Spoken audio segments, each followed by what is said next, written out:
ప్రియ శ్రోతలకు ఒక మంచి మాట. 2 ఫ్లవర్స్ ఉన్నాయి. ఒకటి ప్లాస్టిక్ ఫ్లవరు, రెండోది ఒరిజినల్ ఫ్లవర్. 2 గులాబీ పువ్వులు ఉన్నాయి.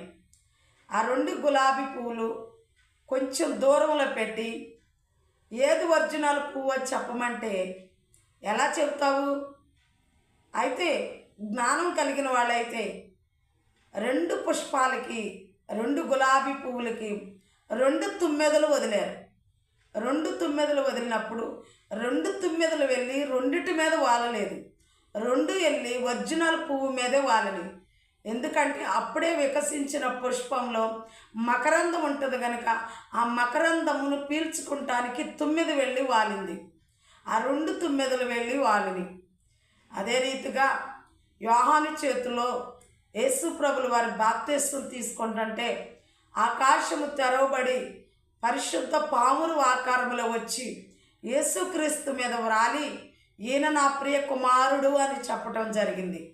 అంటే అంతకుముందు యోహాను చేతిలో చాలామంది బాప్తిస్మం తీసుకున్నారు. చాలామంది బాప్తిస్మం తీసుకున్న వారందరి మీద వాలలేదండి.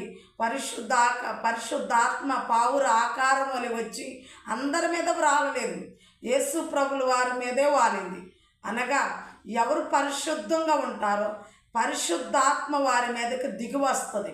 ఎవరు హృదయంలో పాపము లేకుండా ఉంటుందో వారి మీద దేవుని యొక్క మహిమ, దేవుని యొక్క శక్తి, దేవుని యొక్క ప్రభావము దిగి వస్తుంది.